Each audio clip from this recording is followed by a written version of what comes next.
Hello, my friends, do not forget to give that like, subscribe to the channel, and comment school.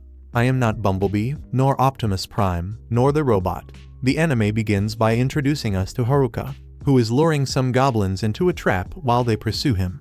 While outrunning the monsters, he thinks that he is forging his own path in another world. But before that, I need to tell you how he arrived there. It all begins on a normal day at school. While he eats lunch alone as usual, reading one of his books, Haruka leads a very solitary life. Not because nobody wants to be with him, but because he prefers that nobody interferes between him and his precious readings. If he had to divide his classmates into groups, he would say that there are the delinquents, the athletes, the popular girls, the nerds, and the typical background characters, but he does not fit into any of them. Suddenly, a magic circle appears on the floor and begins to grow, causing everyone to panic. But Haruka is a bit distracted and takes some time to realize what is happening. And when he finally sees the circle, he gets quite excited for a moment, thinking that this is just like those stories he usually reads. However, the excitement vanishes when he realizes that being dragged to another world and falling is not as incredible as it seems. He tries to leave the classroom, but the door does not open. It is as if his own body were conspiring against him. Desperate, he goes up to the rooftop. But to his surprise, the magic circle reappears and captures him. Suddenly, Haruka is in a white room. He expects to find the typical fat king or a fairy tale princess, but no. Instead, a very lonely old man appears, who is actually the god of that place. Apparently, all of his classmates have already been transported to the new world, and he is the only one left behind. Even the omnipotent god ignored his attempt to escape. God tells him to hurry up, and Haruka is forced to configure his attributes as if they were in a video game. Normally, each person receives 50 points to distribute between skills and magic. But since there were too many people, the best skills had already been chosen, and only a bunch of garbage remained. Haruka begins to analyze the options, and he cannot believe what he is seeing. He sees dice, contact lenses, and then he finds wooden sticks, which are basically pieces of wood. He is certainly not going to be able to survive in a world of monsters using a piece of garbage like that. He complains that there are absurd skills like health and walking. But what he really wanted was plunder or clairvoyance, and he keeps finding ridiculous things like corporate announcement and idiot. He wonders how someone so pathetic could face monsters, and frustrated, he grabs the old man and demands an explanation. Irritated by so many complaints, the god decides to give him all the skills that were left over, just so he will leave once and for all. Haruka laments and understands that his life in that world has already started on nightmare mode. As soon as he arrives in the forest, the first thing he does is check his magic bag, which can store an infinite amount of objects, but useless objects. After putting on the few clothes he possesses, he prepares to check his attributes. Before doing so, a message appears saying that he needs to roll the dice. The result is quite worrying, but with no other option, he decides to invest his points in luck. Haruka analyzes his attributes and notices that his luck is at the maximum level, which makes him quite happy. However, everything else remains a complete disaster. Even so, there are two additional skills that arouse his curiosity, and he believes this happened because he was transported alone. One of them is Loner, which allows him to subdue enemies. Thinking about a situation where he is trapped in another world without companionship, he mentally says goodbye to the possibility of forming a harem, but decides not to give it much importance. After all, his priority now is to find a safe place and some food. While walking through the forest, he has difficulty seeing the path, until he remembers that he possesses the contact lenses skill. Upon activating it, he is quite impressed when he can see literally everything with enormous clarity. Upon checking his menu, he discovers that contact lenses also includes an appraisal skill, opening a world of possibilities. Thanks to this new skill, he finds edible mushrooms and begins to fill his magic bag, which can store an infinite amount of objects. Furthermore, he realizes that he already has potions in his inventory, which makes him mentally apologize for having underestimated the villager set. After that, he finds a river and collects water. Following its course, he arrives at a cave that seems to him to be the ideal place to settle down. Inside, he feels quite comfortable, since he has a tent and a lamp to set himself up.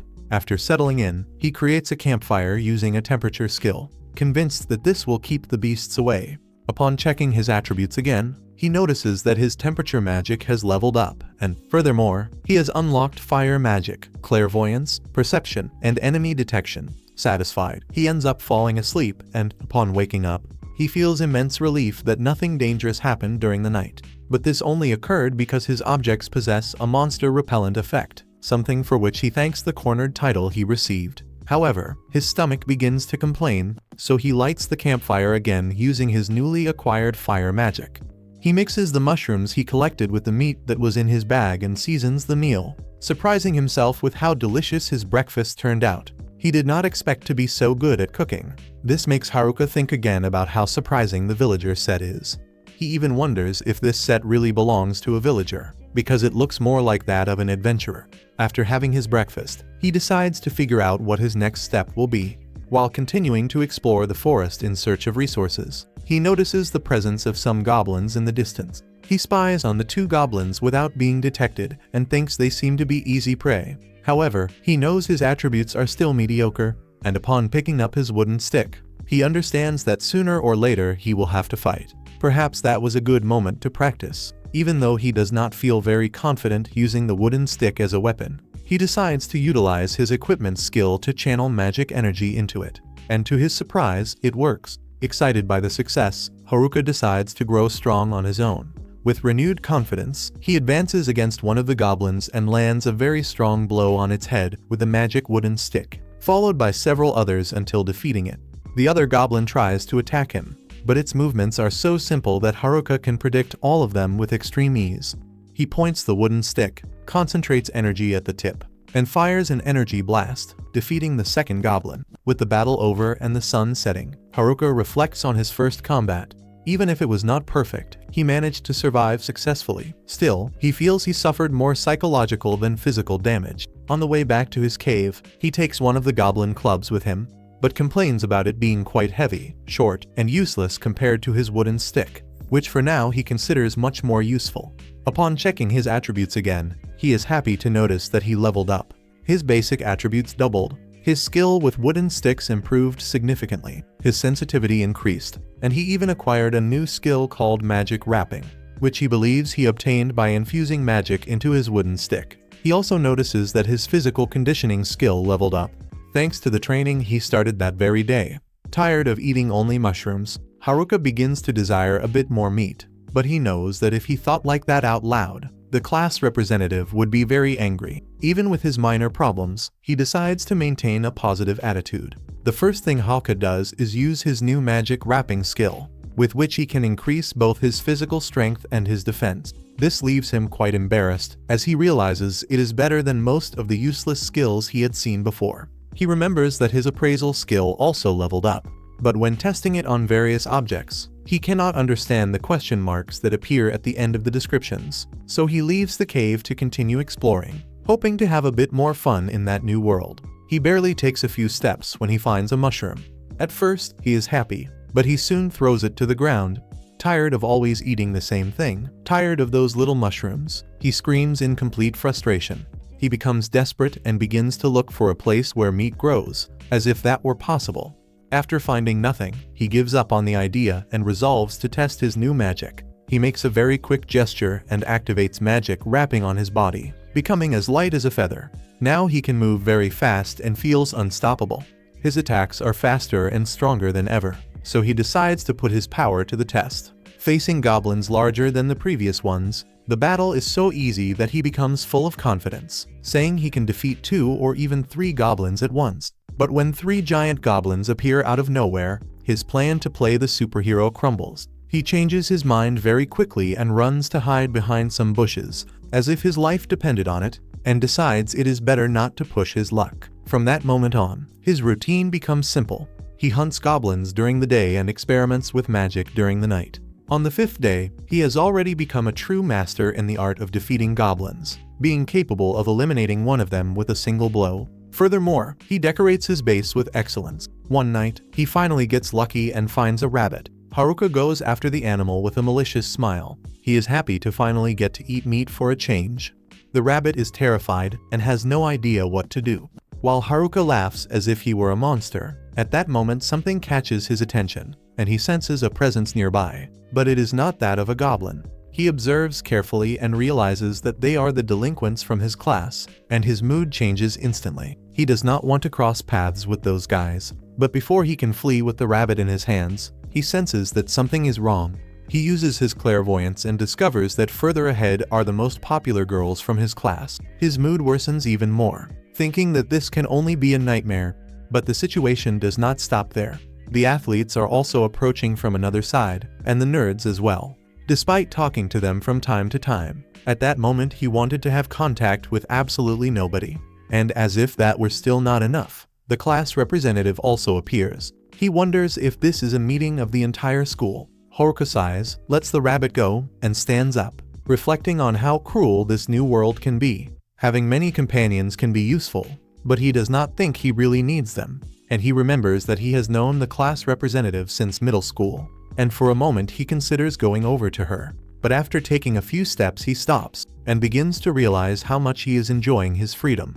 Nobody tells him what to do and nobody bothers him. This is the dream that any introvert would like to realize. Therefore, he decides to conquer that world alone. But he is interrupted when the delinquents get too close. Haruka throws himself to the ground and hides among some bushes. One of the delinquents hears a noise and begins to approach, leaving Haruka on the verge of a panic attack.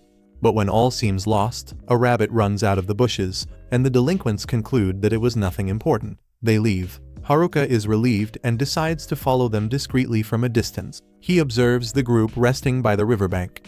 Even though he does not want to get involved with them, he is curious to know what they are planning, and he gets close enough to overhear the conversation. He stands there unable to believe what he is hearing. They are only talking nonsense and commenting about the girls in the class. Haruka sighs with relief and trusts that the class representative will handle this type of problem. Suddenly, one of the delinquents grabs Tanaka, another student from the class, and pressures him to confirm if his skills will allow them to do everything they desire. Haruka recognizes Tanaka and realizes that they are using him as a true human GPS to gain advantages in that new world. When the delinquents finally leave, Haruka concludes that the rest of the class must be upstream. Even so, he reaffirms his decision that being a loner remains the best path. With this conviction, he returns to his base, determined to conquer that new world in his own way. Without anyone bothering him, he states that this ice sky will belong to him alone, while he thinks and laughs softly, savoring his brilliant independence. However, upon arriving at the base, he is quite shocked. When he checks his attributes, he notices that his loneliness level has just gone up. He thinks that this must have happened because he avoided his classmates. Next, he begins to reflect, saying that if his NEET level had also increased, he would already be going crazy. It is then that he realizes that all those titles seem to have been created solely to destroy his self-esteem. In any case, he remains at level 3, and perhaps this is thanks to the Master of None title, or his idiot skill. He already knows that increasing these levels is going to be complicated, mainly because he does not even understand what they do. He thinks that Master of None means that he cannot focus on anything long enough to succeed at something. On the other hand, this also means that he can do a bit of everything, even if he is not really good at anything. After this reflection, he decides to give his cave a complete makeover, making it much more cozy and comfortable. While working on this, Haruka wonders if his idiot skill transforms him into a sort of puppet, or simply into a complete idiot. In any case, neither of the two options is good. Soon the 7th day arrives, and after midnight, Haruka cannot sleep because of the noise he hears outside. Irritated, he gets up and goes out into the forest. To his surprise, he finds some of the nerds from his class, who are fighting against goblins from a distance. At first, he thinks they are in trouble and even considers helping them, but they do not need any help at all. They possess skills 1,000 times better than his. Haruka cannot understand why he is the only one who received such mediocre skills in that world. Suddenly, a memory flashes through his mind. His class had always been formed by extraordinary students, athletes, geniuses, rising celebrities, and even children of famous people. He had always wondered how an ordinary boy like him ended up studying in the midst of so many talented people. Furthermore, the nerds are experts in this type of situation, so Haruka knows that they will probably be fine. But at that moment, his perception skill detects a group of goblins that are about to attack them from behind. Now it is time for him to act. Haruka springs into action and defeats 2 goblins in the blink of an eye. Then he turns to look at the nerds, expecting perhaps a thank you or even some applause for his heroic intervention. He notices that they are so busy defeating the last goblins that they did not even notice what he did. Only after the battle ends do the nerds finally see him. They approach smiling and thank him for the help. Haruka had practically already forgotten how to converse with other human beings and can barely maintain a coherent conversation. Even so, he decides to invite them to see his cave. Upon entering, everyone is left with their mouths open. Seeing how comfortable and luxurious it is, Haruka transformed his base.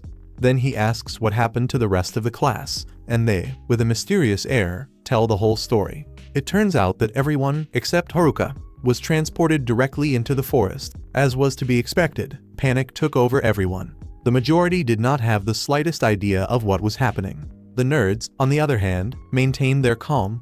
They checked their attributes and began to investigate the surrounding environment. The delinquents, as was also expected, did not take long to appear demanding answers. Meanwhile, the class representative managed to remain calm, despite being surprised by having been teleported to the Ice Sky world. She tried to reassure the other students, but at that moment some goblins emerged behind her, leaving her paralyzed with fear.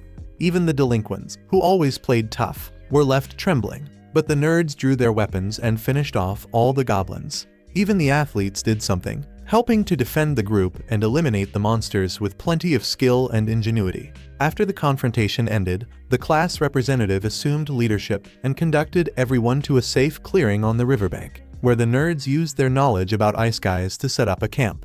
Up to that moment everything seemed to be going well, but the popular girls decided that they did not want to dirty their hands, setting up several tents, and simply distanced themselves from the group. The class representative could not do much about it, and upon seeing this attitude, the other students did the same thing, leaving all the heavy work in the hands of the nerds. The situation began to crumble.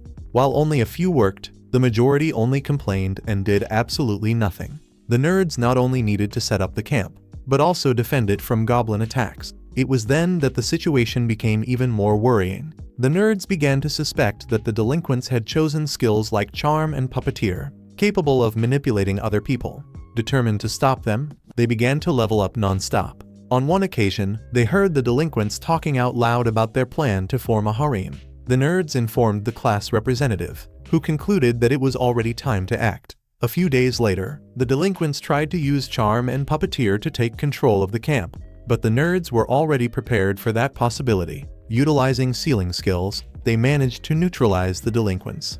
The plan to create a harem by force was destroyed before it even started. After their intentions were discovered, the delinquents were expelled from the camp, but they did not stay quiet for long. Soon they returned to carry out a surprise attack. The delinquents spread chaos throughout the camp and set fire to the tents. Before leaving, they still left a warning stating that they would return. But for some reason, the popular girls resolved to blame the nerds for everything that had happened. And to make matters worse, several of the other students believed this version of the story. The class representative tried to help, defending the group led by Oda, and making it clear that they did not have any involvement with the incident. Some students supported her position, but the situation had already worn out the nerds too much, who decided to go their own ways. Upon hearing this whole story, Haruka becomes quite moved. When he understands everything they went through, as heard, he proposes having a party that night with a large feast of mushrooms, but the idea does not generate much excitement. The next morning, Haruka says goodbye to the group, thinking that sometimes it is not so bad after all to stop being a loner.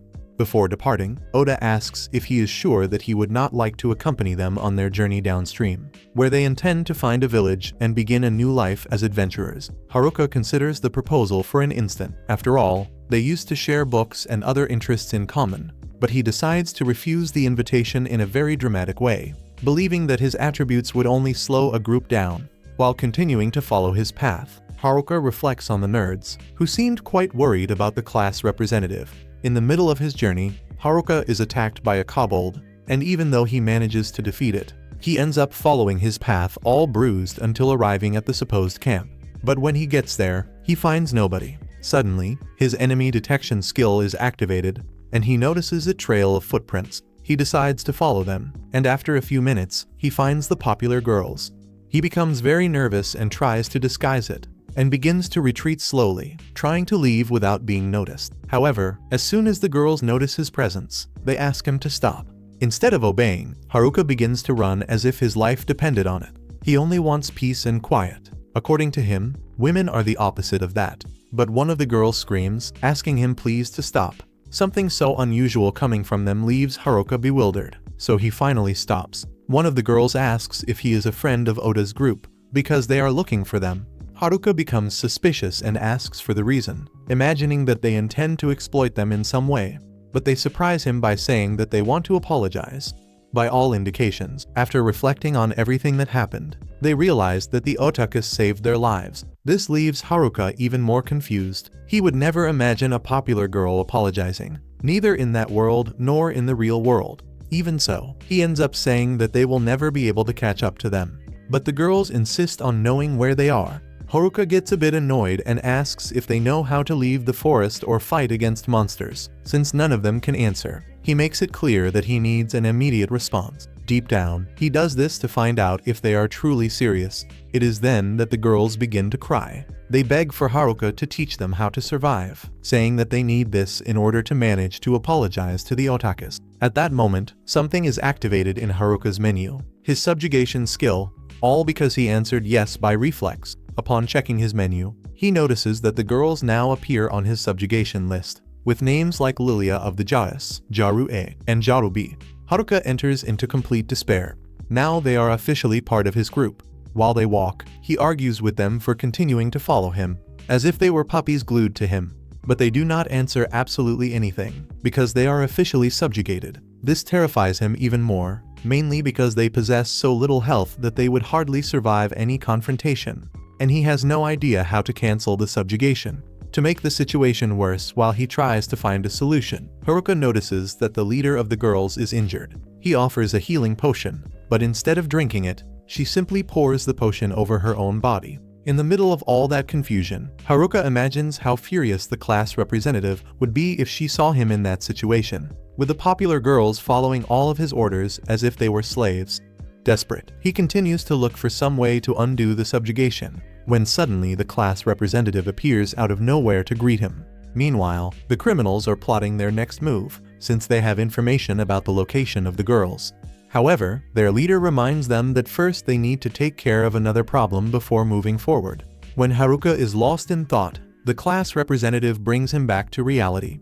With a shout that startles him, he calls her President Sama, but she does not like it one bit, reminding him that she has a name, and that furthermore they know each other since middle school. After that, the other girls arrive looking exhausted from having managed to keep up with his pace. The president asks Haruka what is happening with Shimazaki, the leader of the Jaurus, and with the other girls, since something seems quite strange with them. While receiving an intense look from the president, Haruka tries to think of how to explain what is happening. And finally, he is forced to confess that he subjugated the three of them, which leaves the president speechless, and she asks with wide eyes why he did that, since according to her this skill should only be used against monsters. Haruka answers with the greatest simplicity in the world, saying what simply happened. Upon hearing this, all the other girls begin to stare at him intensely, and the pressure is so great that he feels like a fish inside an aquarium. To escape that awkward situation, he says goodbye and turns around, but they all shout for him to stop. The president asks why he is leaving. Next, Shimazaki approaches to ask if she is okay. By holding her hands and speaking to her from up close, she manages to make her regain consciousness, assuring that there is no problem at all. While the Jaurus tell all the details to the other girls, Haruka remains apart and a few minutes later begins to get quite bored, so he decides to practice how to expand his house. But to his surprise, a miscalculation causes him to end up buried in the dirt, as if he had fallen into a black hole. The president scolds him, reminding him that she had told him to stay still, and after having managed to pull him out of there, she informs him that Shimazaki and the Jaurus said he came to help them. Haruka does not remember saying anything like that, but decides not to clear up the misunderstanding. The president and the girls thank him with such enthusiasm that Haruka takes the opportunity to ask if he can go home now. This causes the girls to feel offended, and the president wants to know which house he is referring to. Haruka ends up explaining that he is talking about his own house, since he had so much free time that he decided to build one. This surprises the president, who does not consider this situation to be something normal. The other girls, on the other hand, get excited upon hearing this. The president herself goes as far as to whistle to gather them and discuss something important. After that, they ask Haruka some questions about the house, and he answers that it can shelter more than 200 people, and that it has furniture, a kitchen, a bathroom, and even showers. Upon hearing this, the president asks, a bit curious and a bit jealous, what kind of mansion he built. pouting, since they have been living in survival conditions. Haruka thinks that he is also working on a guest room, but he avoids mentioning this detail, because it would be like rubbing salt in the wound. After a long discussion, the girls encourage the president to talk to him. With a bit of shyness, she asks him to let them live in his house, even if it is for just one night. This request leaves Haruka with his mouth open, because they are the high school girls he always dreamed of. While imagining this possibility, he thinks that girls nowadays are very brazen. However, the president criticizes him for having those thoughts. Haruka accepts the request and ends up guiding all of them through the forest to his house, using one of his orientation skills so as not to get lost in the middle of the night. After some time, they finally arrive inside his spacious house, where the girls are marveled at the luxury present in every corner. Some even think they are dreaming, while others embrace each other with happiness for being in a place like that. Mainly after everything they went through, Haruka tries to show where everything is. But the girls are so focused on the shower that they cannot resist the temptation to take off their clothes and get under the water. Both he and the president approach to try to stop them, but they arrive a bit late. This startles Haruka, who notices that all the time they spent in the forest turned them into true savages. Later, he enters his tent, which is on the outside, and is quite happy to be alone again, because there was no way to remain together with a group of high school girls. It is what I always say, everyone, meat only falls into a vegan's plate.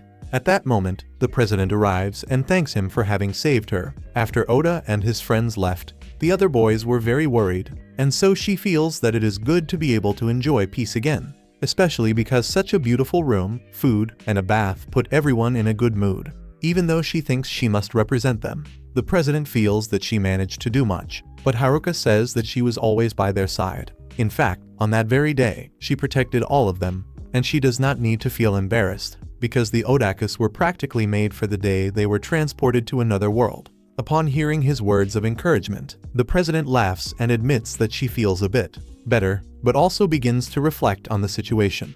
She realizes that if Haruka has a house, food, and can even defeat monsters, this makes him someone even more extraordinary than Oda and the others. Haruka is quite surprised by how observant she is, feeling a bit embarrassed by it. Finally, she says goodbye to return to the girls, and upon lying down in bed, one of them clings a bit to her body. On the other hand, Haruka apologizes to the president, since she will have difficulty sleeping, while he is fantasizing about how the girls are sleeping in his bed. The next day, one of them wakes him up, informing him that breakfast is already ready and wants him to get up right away. Haruka wonders what is happening in that situation.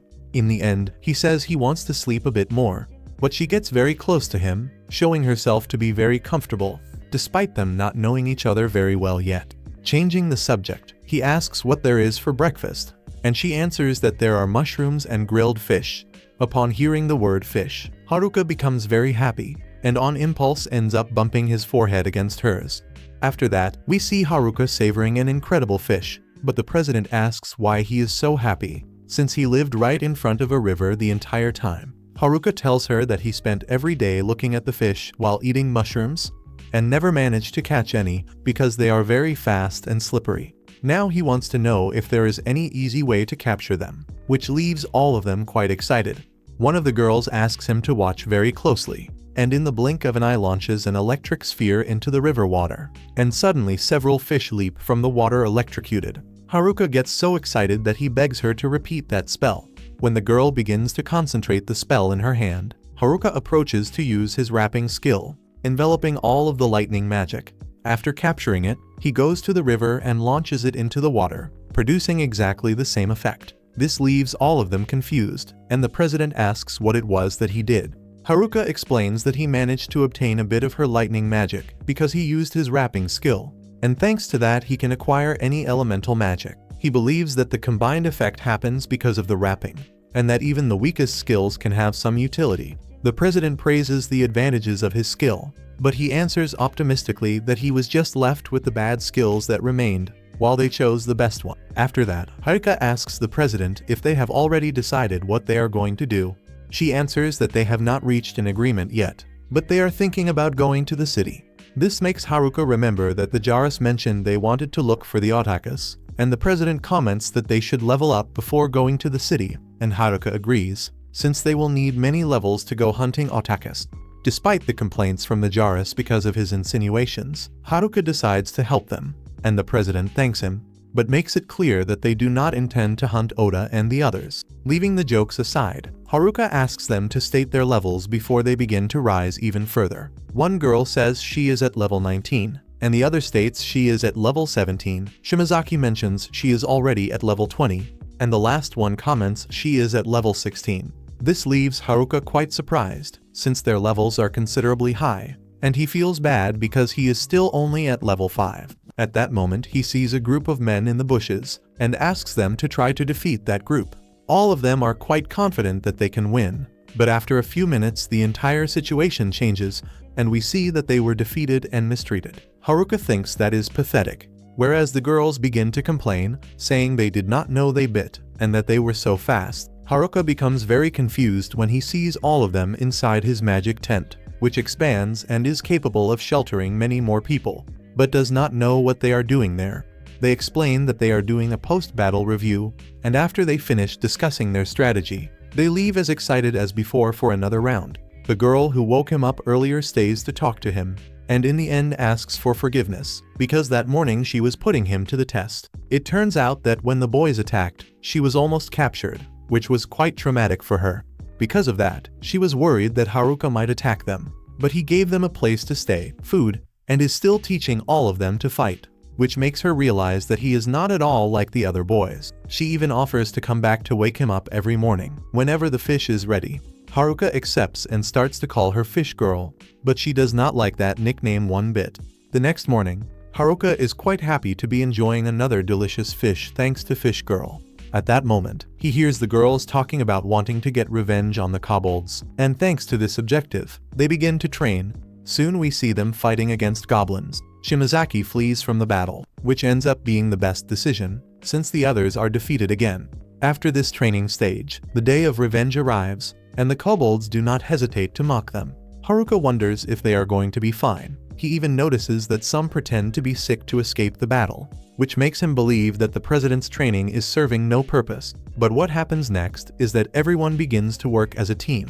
They manage to coordinate themselves in such a way that they defeat the kobolds without taking any damage. The president celebrates this victory along with them, and one of the girls even shakes the hand of one of the kobolds, recognizing that it was a good fight. The monster becomes quite confused by this. Then he hears other girls talking about how the kobolds are adorable, talking about them as if nothing had happened. Haruka feels relieved, because now he will be able to return to his life of solitary freedom.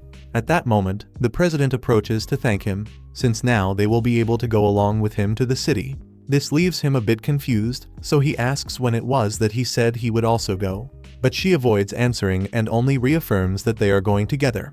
When the day of departure arrives, the president makes sure that everyone packed their bags well, but most of them are composed only of mushrooms and fish. After they move forward, Haruka tells the president that he does not know what might happen out there, so he wants her to keep all senses on high alert. After that, we see a very rainy night, on which a student is overtaken by a hooded person.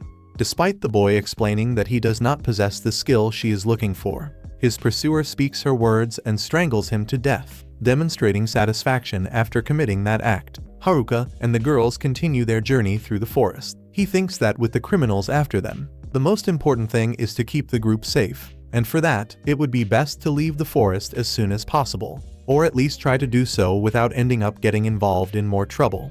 After that, they encounter a giant orc. Without thinking twice, Haruka asks the girls to fall back, because he wants them to watch and learn a few things. As soon as the orc sends its first attack, Haruka disappears from its field of vision. He moves very fast and even mocks the monster's slowness. While the orc remains confused, Haruka remembers that these monsters are truly resistant against physical attacks, but that his friends, the otakus, said that they fall like flies before magic. So he opens his menu and sees that the great magic skill includes earth, water, wind, and fire. All of these elements, with the exception of fire, he obtained thanks to his rapping skill acquired while digging and cleaning. The orc finds him and delivers another attack, but Haruka dodges quite easily and positions himself behind it.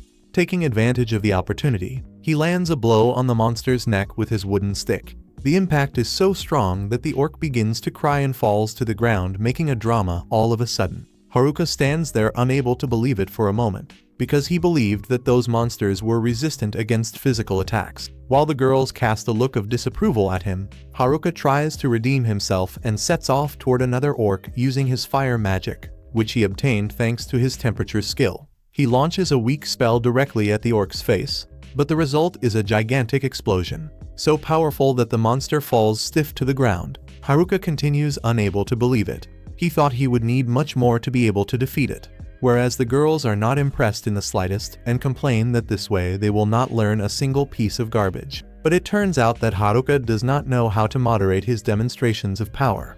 Already during the night, Haruka decides to create traps using his earth magic, preparing himself for any enemy that approaches. After finishing, Haruka laments with the little smile that his tent makes at those with bad intentions, and it still grants him perception, which is enough to protect the girls. Next, he reviews the route for the following day, using his map skill, obtained thanks to the villager set and the contact lenses.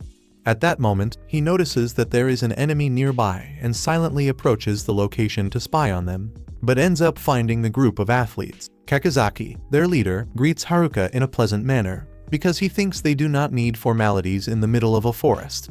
The two exchange some jokes, while the president of the group listens to everything while hiding. As always, Haruka looks at them and, with a very serious voice, asks why they are there, insinuating that they are after the girls, and that this is quite suspicious. Everyone denies it, and Kakizaki clarifies that, in fact, they went looking for him.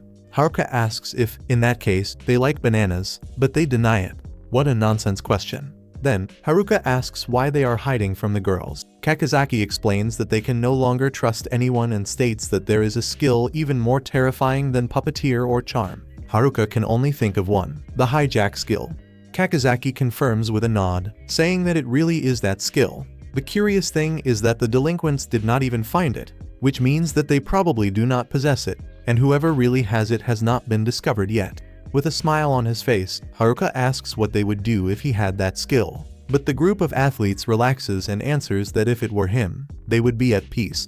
Haruka gets a bit annoyed and, after sighing, clarifies that, in fact, he does not possess that skill, because the only one they left him with was subjugation.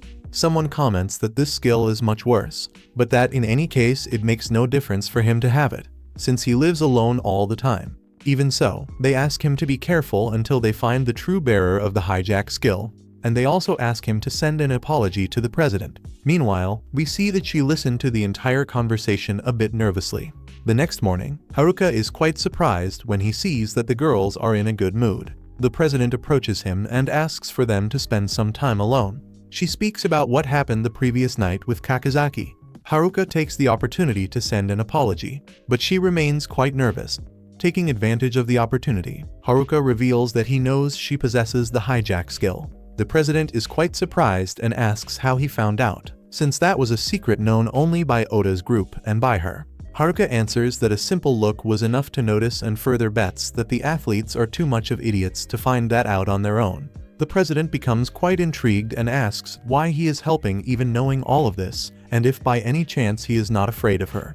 The hijack skill is something terrifying, since it allows one to steal someone's skills upon taking their life. However, Haruka shows no concern and answers that he does not understand why he should be afraid of her. He reminds her that the otakus sealed the puppeteer and charm skills of the delinquent, but they never sealed hers because they trust her, and the same goes for him. He also trusts her, and these words cheer the president up. Then Haruka, with a touch of humor, comments that lately she has been crying too much. She defends herself, saying that it is his fault for making those expressions that awaken that kind of feeling in her. Haruka turns around and runs away, shouting that he did not do anything. After that, Haruka tries to do business, selling wild fruit juice to the girls, and one of them tries to convince him to give her one for free, using somewhat different methods. Haruka joins in the fun until the president intervenes and puts an end to their diversion, while the other girl becomes very sad because she only wanted a small cup of juice. When they resume the journey, Haruka warns that he will go a bit ahead to explore the path, before the president can stop him. He disappears at high speed. When he is alone, Haruka uses his magic wrapping skill and uses his weight magic to make his body lighter. Even without possessing special or impressive skills, by combining them, he manages to fly as if he were a superhero. He takes a gigantic leap and is marveled at the view from up high. until he notices that he is falling without any control. In the blink of an eye, he plummets to the ground with a massive crash.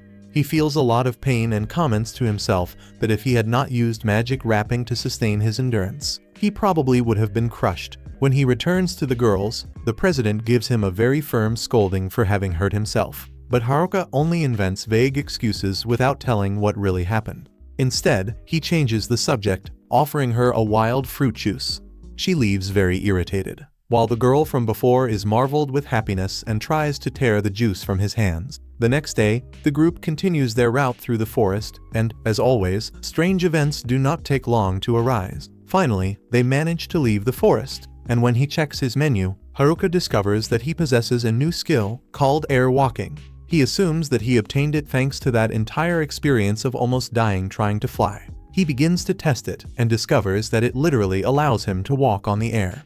The president notices what he is doing. She becomes quite worried and tries to make him stop. But Haruka reassures her that he is just checking the surroundings from up high. While observing the region, he notices that some natives of this another world are further ahead, and they are being attacked. The president suggests helping them, but Haruka is very suspicious and questions whether the fact that they are being attacked by monsters really means that they are good people. Knowing that the girls are overly confident, he warns them that even by running, they would not arrive in time and asks what they would do if those people ended up being bandits. The president answers firmly that if those people are bad and they end up getting hurt, then she will fight. But if they are good, they need to help them. Haruka accepts and decides to go ahead to resolve the situation alone. And with no time to run or use his magic skills in his usual way, he combines his magic wrapping and needs to enhance his physical state with weight magic to become lighter. Next, he generates wind with his magic and goes practically flying toward the battle. But after that, he realizes that the president is clinging to him. She explains that she ended up being caught by his magic. But before Haruka can understand what happened, she tells him to look ahead and brake. Haruka answers a bit too late that human beings were not made to brake quickly, and the two end up crashing violently right next to the group they intended to rescue. The impact is so strong that they instantly defeat all the monsters. Haruka notices this and asks the group if everyone is okay. While the president remains unconscious, the leader of the natives, who introduces himself as Offer, thanks Haruka and introduces him to his friend Gatit. Haruka is surprised to realize that he can understand them, and after exchanging a few words, asks why they were attacked. Offer explains that some merchants had been robbed and that the Adventurers Guild issued an extermination quest. They, in a naive way, thought that it would be easy money, but admit that they would be dead if Haruka had not appeared. Furthermore, they comment that they also encountered a huge green wolf, something they had no idea they would face. Offer orders his group to gather all their belongings, since the carriage was destroyed and the reports got scattered throughout the entire region. Since he does not have much to do until the arrival of the girls, Haruka approaches Gatit and offers him some cooked mushrooms. Gatit takes a bite and is delighted with the flavor, but is even more surprised to discover that those mushrooms restore his stamina, something quite rare to share. Haruka is confused and starts to wonder if those mushrooms really are that special. Sometime later, the girls arrive. They catch up to the group, and the first thing they do is run to an elf who is with them, admiring her as if she were a true celebrity. Next, everyone is guided by Offer's group to the city called Omui. As soon as they arrive, the girls get so excited that they try to run into the city. Haruka tries to contain all that enthusiasm. When they finally calm down, Haruka draws a line on the ground. The girls line up, hold hands, jump together, and celebrate with shouts the fact that they have finally arrived at the city. Meanwhile, in another part of the forest, the delinquents continue planning how to track and attack the girls, but now they are much more prepared. One of them suggests to the leader, called Kakazayama, that he should first unlock the charm and puppeteer skills. Kakazayama thinks the idea makes sense and decides to go after the otakus who possess the sealing skill, capable of releasing these skills. When he notices that they followed his suggestion, the delinquent smiles in a malicious manner, while the athletes observe everything from afar, worried when they see that the delinquents are about to spring into action. Meanwhile, in the city, the girls explore all the stalls and shops they find along the way. The president, seeing that they are distracting themselves more than necessary, tries to remind them that they still have things to do and runs after them to avoid getting separated. While Haruka is satisfied for having brought them safe and sound to the city, and he gives himself the luxury of relaxing a bit.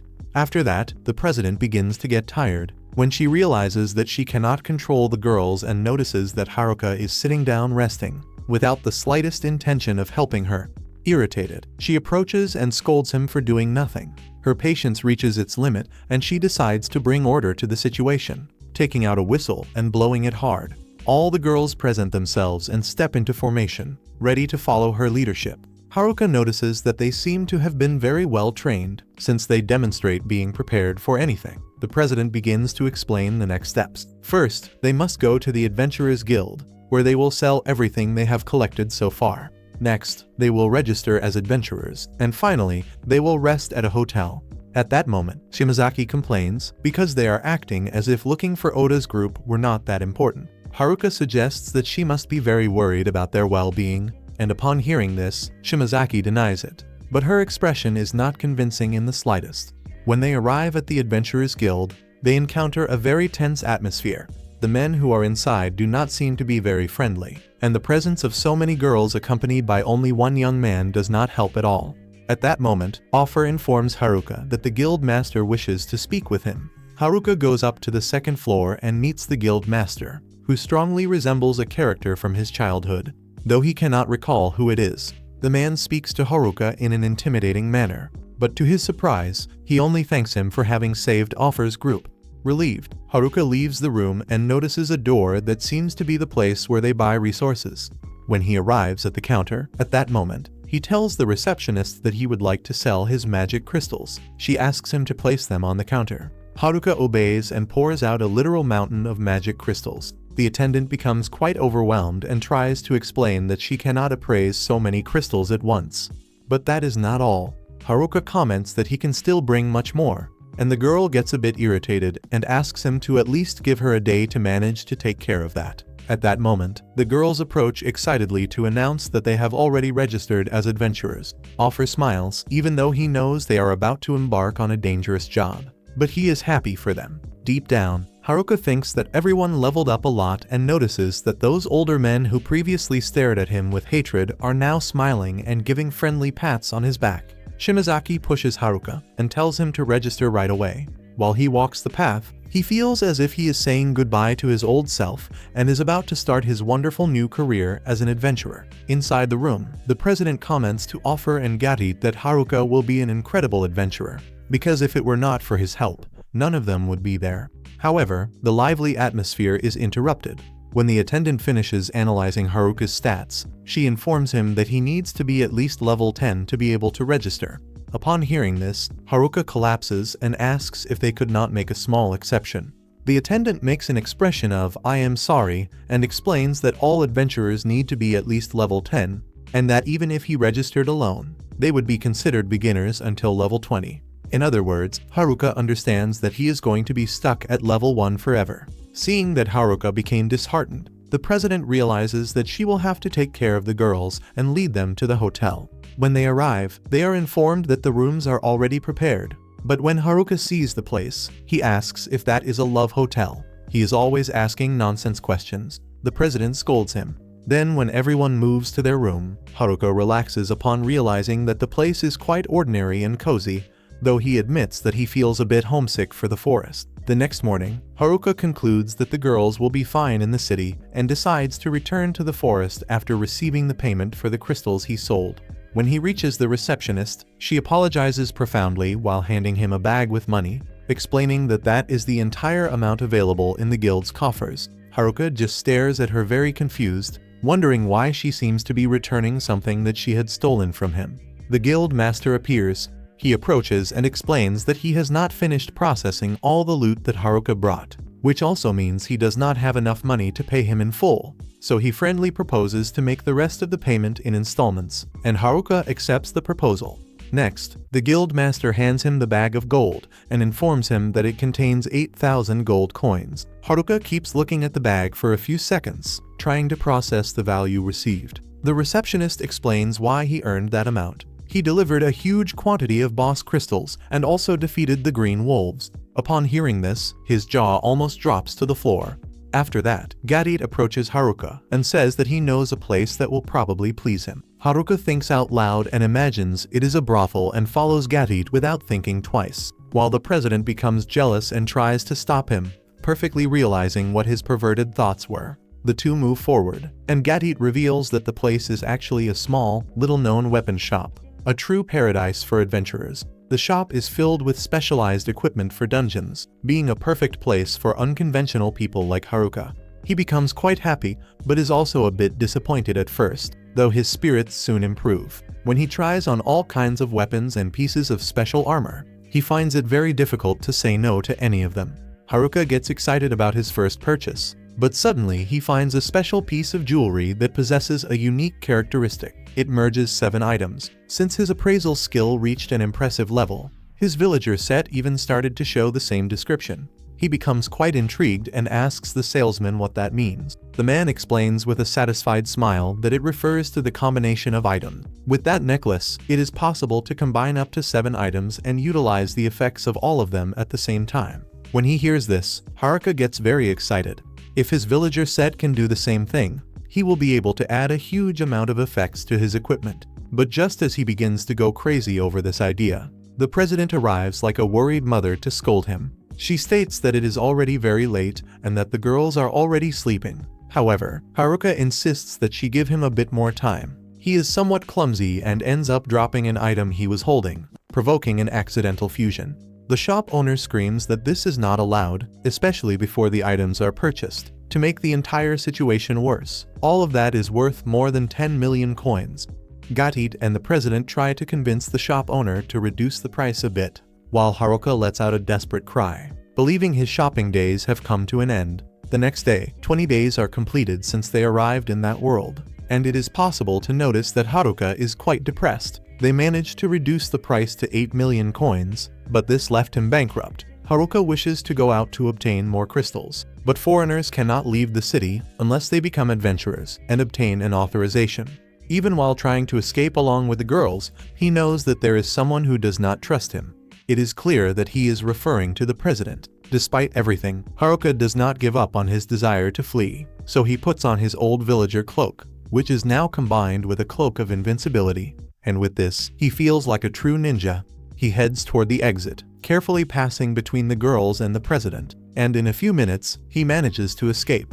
After making sure there is no surveillance at the entrance, he takes off flying. However, precisely at that moment, one of the girls asks where he is going. Haruka gets distracted and ends up landing in a disastrous way against the wall while recovering from the blow. He recognizes that they are the elite of the athletes, and when he pays closer attention, he notices that one of them is missing, precisely the girl who seems to have the habit of changing clothes anywhere. Everyone runs toward her because she is changing her clothes right outside. However, because of a comment from Haruka, she ends up feeling very bad about the situation. So he decides to compliment her, which is enough to lift her spirits. But the one who ends up getting depressed is Haruka himself, since his first escape attempt was a complete failure. The next day, the girls say goodbye to depart on their first quest. Haruka tries to go with them, but the president does not allow it. However, when she loses sight of him, he uses his invisibility skill to leave the city. After managing to escape, he heads directly to the forest, ignoring everything he encounters along the way, including a carriage that is being attacked by bandits. Inside the carriage, a girl begs for help, but before Haruka can simply walk away, one of the bandits attacks him to ensure there are no witnesses. Desperate to return to the forest, Haruka uses one of his new items and launches a fireball, leaving the bandits quite toasted. Soon we see that he is using his staff, which transformed thanks to the combination with the fire staff. At that moment, the bandits recover and attack again. While Haruka uses more magic skills to keep them away, he notices that they are accusing him of possessing a magic class. By reflex, Haruka responds that he does not even possess a class, but regrets having revealed this information. This causes the bandits to check his level and discover that he is still at level 9. They feel quite confident and begin to use their weapon skills, something Haruka cannot do because it requires at least level 20.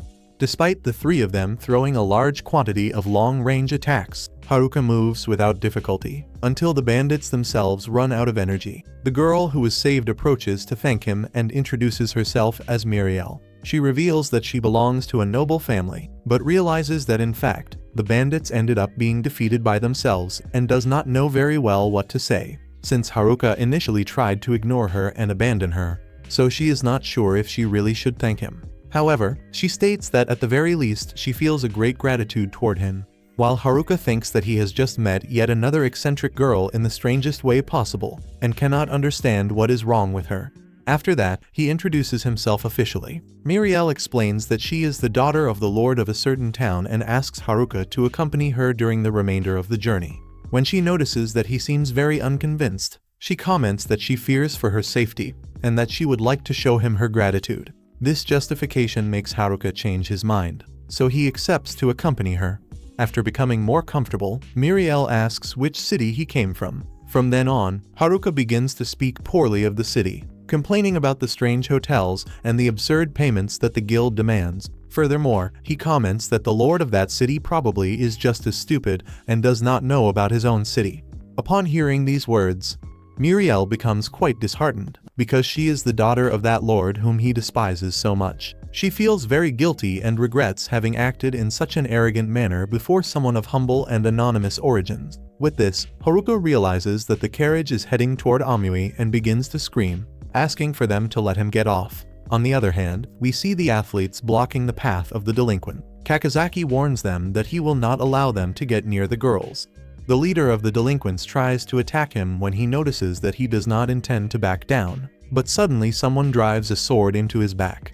The moment the leader is stabbed, one of his followers charges forward like a desperate hero against the mysterious attacker, but does not last even for 2 seconds. Another delinquent, not wanting to be left behind, tries to do the same, but only manages to touch the blade of the killer's weapon. Next, using a telekinetic movement, the killer attracts Kakizayama's great sword and, with a single blow, cuts down the 2 delinquents who dared to face him. The athletes, using a survival instinct, decide to flee in desperation, but the killer possesses an absurd speed and catches up to them. The instant he approaches them, the athletes manage to see his true identity. Meanwhile, Haruka continues complaining out loud, stating that he does not want to go to Amui. This ends up hurting Muriel, who only wanted to offer him a small reward. When they arrive at the mansion, she withdraws and leaves Haruka alone in a luxurious room, hoping that at least there he will find something he likes. After a few minutes of waiting, Haruka decides that enough is enough and prepares to leave without saying anything. But at that moment, Muriel appears furious, because he did not wait for her to finish changing. She gets annoyed and makes that pout that women make, and begins to argue with him, explaining that all she wanted was to thank him for his help. Next, she takes him to the dining room and offers him a feast worthy of royalty.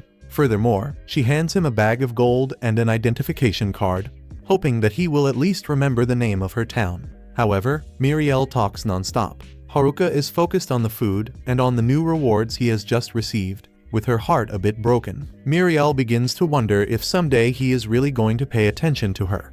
The next day, the president and the other girls find Haruka and begin to interrogate him as if they were detectives, trying to find out why he was invited to the mansion. Haruka reassures them that he was invited and that he was not fleeing the town. The president is already convinced, but continues insisting on knowing what he did to receive that invitation. Without knowing how to answer, Haruka ends up being saved when the girls remember that they still have quests to fulfill. Even so, the president takes the opportunity to reinforce that he does not have permission to leave that town. When he finally is left alone, Haruka realizes that at long last he is free to do whatever he wants. With the money that Muriel handed him, Haruka thinks about what he could buy, and in order not to cause more trouble, he leaves a note for the president, warning that he is going to see how the athletes are doing.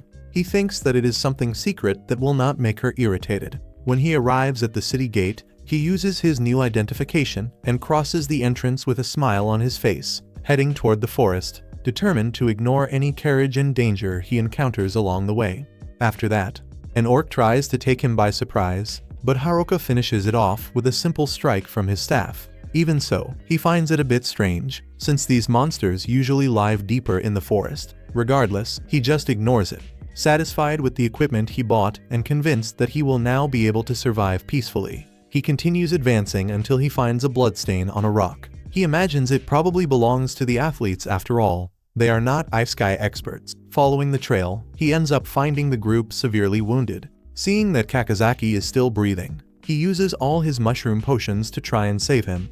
When Kakizaki wakes up, he thanks Haruka and asks if the girls are doing well. Haruka replies that they are, trying to maintain a serious expression. while Kakizaki states that they did everything they could for the class. After that, the other athletes also wake up with a lot of pain and complaints. They recount what happened, confirming that all the delinquents died.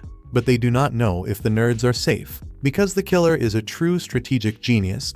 He stole all the weapons and had a very well elaborated plan from the start.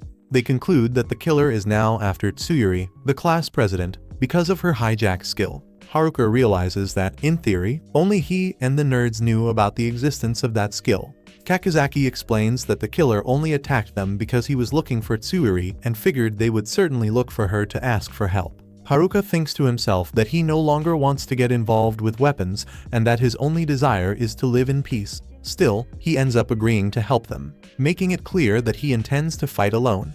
The others try to convince him otherwise, but seeing the determination in his eyes, Kakizaki accepts his decision. Haruka explains his plan, saying that the athletes must return to the city and apologize to the president for being so careless. Some of them feel offended by Haruka's blunt honesty, but they have no choice but to accept the plan, resignedly. After all of this, Haruka thinks, a bit discouraged, that perhaps it would have been better to keep his companions close. But if everyone ends up defeated, nobody will protect the girls. Meanwhile, the president and the girls search for Haruka all over the city, but they cannot find him. Since he left a note, they decide it might be best to wait for him and, in the meantime, take the opportunity to level up a bit. On the other hand, Haruka analyzes the information the athletes gave him about their enemies' skills and weapons. Weapon skills are powerful, but their weakness is that once activated, they cannot be cancelled. Haruka, with his style of an improvised mad scientist, decides that if he wants to win, he needs to develop a skill that exploits this weakness. Suddenly, some goblins are attracted by the scent of blood and appear out of nowhere. These monsters usually stay much deeper in the forest, so Haruka thinks he has the perfect opportunity to test his new skill.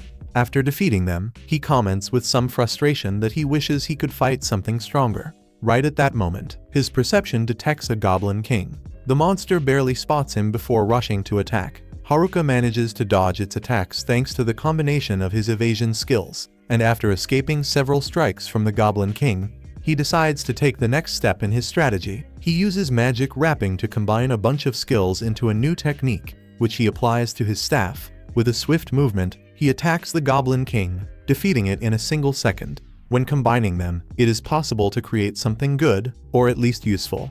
But his joy is short-lived because a level 50 Goblin Emperor appears right behind him. Haruka is barely at level 9, so he knows that facing it head-on would be suicide. He decides to try fighting it using a combination of skills. He notices that, by all indications, he can now learn these skills he creates, which seems quite promising as long as he doesn't die in the attempt. With everything ready, he goes on the attack, managing to hit the monster, but it seems to take no damage at all. The Goblin Emperor counterattacks with impressive speed. Using its own weapon skills, it leaves Haruka with almost no time to react. The moment the Goblin Emperor shows an opening, Haruka capitalizes on it with a direct strike, sending it flying and dealing damage. But before he can celebrate, the monster activates a healing skill, becoming practically good as new. Immediately after, it launches a long-range attack that Haruka manages to block, but it pushes him forcefully against the trees behind him. Keeping a positive thought amidst the chaos, he tells himself that at least he is not as badly injured as the athletes, so he pushes forward with determination. The combat stretches on through the entire night until finally, at dawn, Haruka manages to defeat the monster, rising 2 levels at once and now reaching level 11.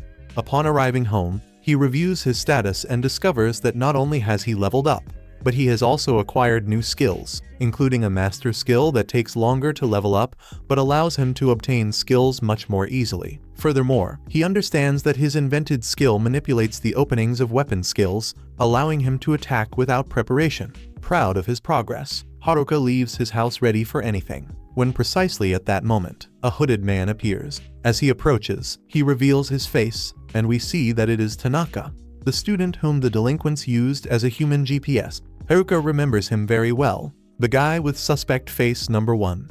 With a confident expression, Tanaka mocks him and explains that, after all his work to deceive the delinquents and control them, the half-dead athletes only needed to have brought the class president to him. But he did not expect Haruka to appear in such a frightening place. Haruka is already tired of so much stalling and asks if he planned all of that from the very beginning. Tanaka replies that he did and confesses that he used him to split the class. Hearing this, Haruka becomes furious, demanding to know what happened to the other people. Tanaka speaks in a carefree tone, revealing that he finished off all of them, and that he has no time to waste on a loser who only possesses the worst skills.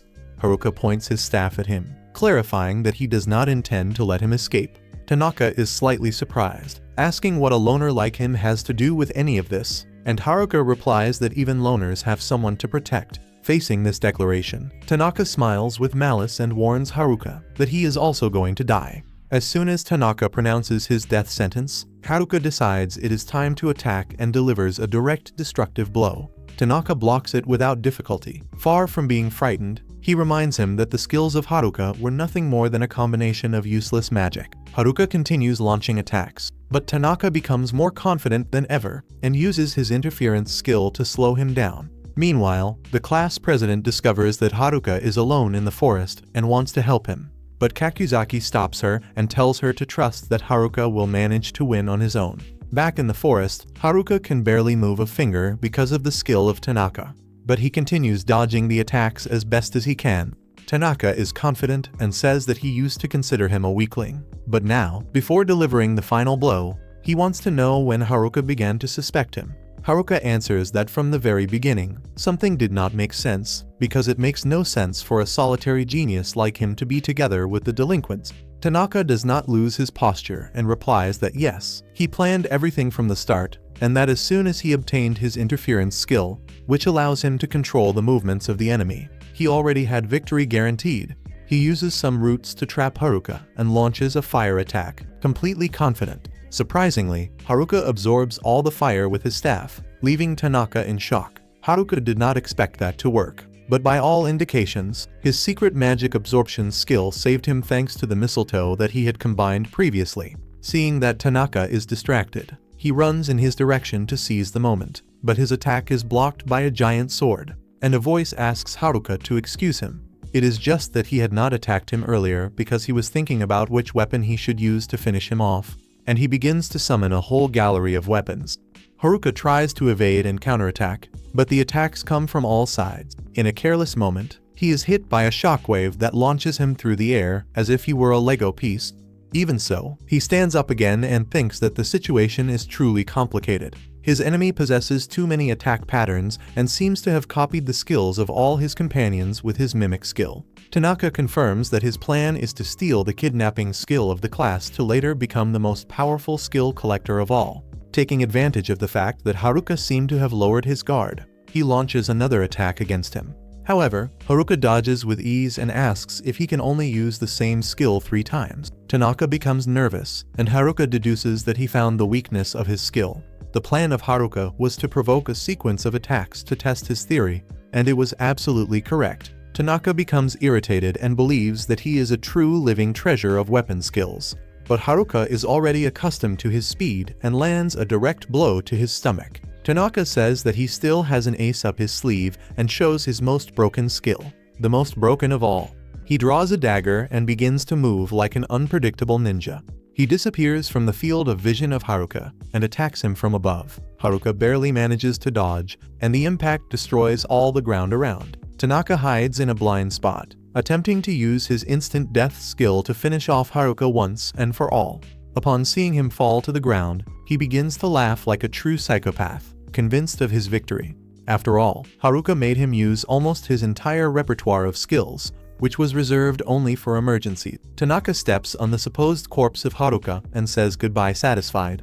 But suddenly, a voice behind him greets him and asks if he really thought he could die in his head and simply walk away. Tanaka is stunned and asks how that was possible, since his death skill was supposed to have a 100% success rate against someone of level 11. Haruka explains that he possesses a skill called well-being, which makes him resistant to negative effects, such as instant death and other altered states. Furthermore, his luck is through the roof, and by all indications, that granted him that small chance to survive. So much luck that he even decided to play dead for a few seconds. Tanaka is in shock and asks how Haruka managed to move without being affected, if he was supposedly still restricted by his skill.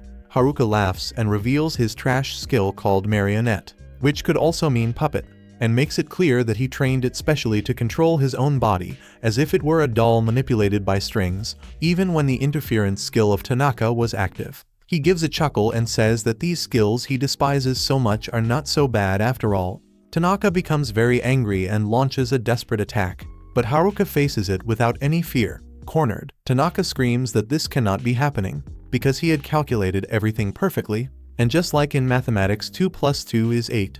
Haruka gets a challenging gleam in his eyes and replies that only in his world did the rules work that way. Tanaka feels the truth pierce through him, because that was a universe of the unknown and the improbable. His formulas and predictions no longer carried the same weight, and memories invade his mind all at once. He remembers his days at school, trapped in a monotonous life, where he suffocated among mediocre classmates and simple classes. He always desired something more, a challenge that would awaken his intellect. And when he arrived in that world and saw that table of skills, he knew that there he could finally become invincible. He calculated every step to become the strongest, even if it meant sacrificing his own companions to steal their broken skills.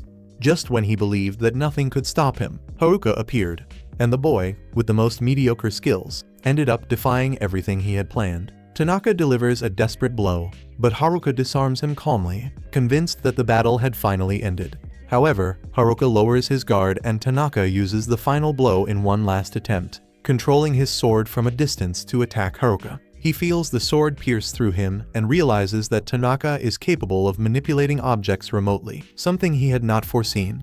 Taking advantage of the opportunity, Tanaka attempts to attack again, but Haruka resists with a devastating blow, hitting his face squarely. At that moment, a powerful aura begins to envelop Haruka, making Tanaka tremble with despair, leaving Tanaka spending all this time just calculating everything, relying only on broken skills, while everyone else actually strived to improve except him. Tanaka summons another sword and goes on the attack, but Haruka responds with a devastating and precise skill of his own. Tanaka finally falls defeated, while Haruka walks away slowly, completely exhausted, but victorious. In his thoughts, he reflects that even the most humble skills have their purpose. Perhaps he does not possess the most broken skills, but his intelligence was enough to win.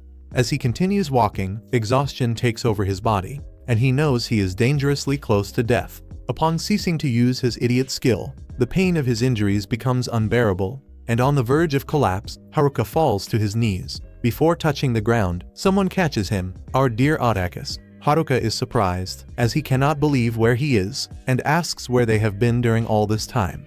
Oda explains that they could not sit idly by, so they went out to look for him and arrived just in time to save him. They offer him a potion and help him walk, guiding him out of the forest. Sometime later, already in the village, Haruka is welcomed by an emotional crowd. The girls surround him, showing how worried they were about him. Still a little dazed, Haruka smiles, while Kakizaki approaches and the two greet each other. The girls insist on taking him to the inn so that he can rest, while Nego offers to take care of him personally. Meanwhile, the gals apologize to the Otakis, admitting that although they had rejected them in the beginning, it was precisely them who saved them. Shimazaki feels a bit embarrassed and thanks them, while the Otakis accept the apology, hoping to finally lose their virginity. Observing this, Haruka feels an immense peace knowing that the class president and everyone else are safe. Thinking that they no longer need him, he decides to leave quietly, ready to return to his solitary life. However, the class president interrupts him, asking where he thinks he is going. Haruka tries to answer awkwardly, but she hugs him and says she was very worried about him, as she did not know if he would return alive. He is moved and apologizes, thinking that he probably made her cry again. But the president smiles, reassuring him that now she feels only relief and happiness to have him back. As everyone surrounds him and celebrates the return of Haruka, he realizes that he is no longer alone in that world. Next, we see Haruka having a very strange dream, one of those where simply nothing makes sense. This time, an unknown figure awaits him at the bottom of a dark abyss.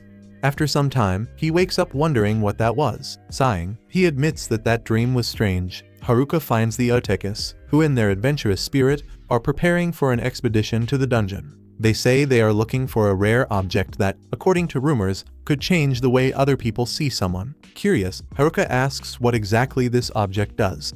With their eyes shining with otaku enthusiasm, they reply that this artifact possesses the ability to make other people start viewing someone in a different way. Haruka says goodbye, but not before thinking that in the wrong hands, that object could cause a lot of chaos. When he is finally left alone, Haruka reflects that with the otakus away and Tanaka defeated, he will be able to have the cave all to himself. However, he feels an unsettling presence behind himself. And, obviously, it is the class president. With a look that makes it clear there will be no escape, she confronts him without beating around the bush, demanding to know where he has been and why he was so irresponsible to face so much danger alone. Haruka is left with no way out and kneels in a sign of surrender, apologizing in a tone that does not please the president very much. Upon hearing him, she seems to calm down and even gives a small smile before leaving. Meanwhile, Haruka remains on the ground, feeling like he just took a beating with words alone. Perhaps he really should obtain that rare object. So he reflects that if it really works, maybe he can even avoid the wrath of the president and finally live in peace. After that, we see Muriel visiting her father, worried about his enormous workload. Her father explains that with the threat of monsters on the border, merchants barely visit the city anymore. Their conversation is interrupted when a soldier bursts into the place, announcing the arrival of a horde of monsters heading toward the city. Meanwhile, Haruka follows peacefully through the dungeon until he comes face to face with this same horde, composed of orcs and an orc king. Instead of being frightened, Haruka smiles and comments that this will serve as a warm-up. While he prepares for battle, Muriel arrives at the guild warning about the danger, causing everyone to prepare for defense. Suyuri obtains approval from the guild master to help as well, but she does not stop wondering where Haruka is at that moment. While everyone organizes to defend the city, Haruka, unconcerned, is wiping the entire army of orcs off the map. After finishing off everyone, he proceeds excitedly to the dungeon to finally explore it. But his enthusiasm vanishes upon realizing that the first floor is full of garbage. Then he remembers the merchant who sells dungeon relics and decides to go ask some questions. Already at night, the guild remains in a state of alert until they spot Haruka approaching with all the peace of mind in the world. He tells them that he defeated the entire horde alone, even teases everyone and asks if they were going out to play or something of the sort. The president gets very irritated and gives him a good smack on the head, while asking why he keeps getting into such dangerous trouble. Already lying in bed, Haruka realizes that now not only the guild, but also Muriel seem to keep him under surveillance, and that was definitely not the type of attention he wanted to receive. For that reason, Haruka becomes even more convinced that he needs to find the famous item that will make everyone like him, or at least leave him in peace. The next day, Haruka visits the merchant and asks if there is any object that makes people like him more. The merchant becomes a little nervous and mentions the pheromone ring, which according to legends, is located in a hidden area of the dungeon, and is guarded by an ancient emperor. Upon leaving, Haruka becomes secretly known by the otakus, who upon discovering his intentions, inform the class president. Worried and suspecting that Haruka is after the pheromone ring, she decides to go after him along with several girls, thinking that this object could get him into serious trouble. Upon catching up to him, the president asks directly if he is looking for the ring. Haruka becomes nervous and tries to improvise a lie, replying that he is actually in search of a Solomon ring, which according to him, allows one to talk to animals. The girls do not fall for his lie, so Haruka decides to start running toward the dungeon without looking back. The president warns him to be careful, as he might end up falling into some trap. Haruka replies that there is nothing to worry about, since his luck is infallible. At the exact moment he finishes saying this, he trips and hits a wall, which ends up breaking, causing him to plummet into an abyss. The president tries to reach him, but can only see him disappear into the darkness. While they wonder how deep that hole is, when he notices that the ground is approaching, he uses his earth magic to create a sort of cushion that cushions his landing. Already at the bottom, he carefully observes the environment around himself and confirms that he is in an unknown and dark area. Decided to move forward, he opens his status menu and notices a new level of spatial awareness, perhaps courtesy of so many falls. While advancing through the dungeon, he thinks that if the dungeon emperor is truly waiting for him, he is going to need all the luck in the world. Haruka utilizes his new skills and confirms that the corridor is free of traps. Furthermore, he discovers that he is on the 101st floor of the dungeon, which makes him think that perhaps a secret boss exists at that level. Meanwhile, the class president and the group advance with caution, descending floor by floor in search of Haruka. With every step he takes, Haruka feels an intense pain in his lungs, because the concentration of magic in that part of the dungeon is much denser than in the forest.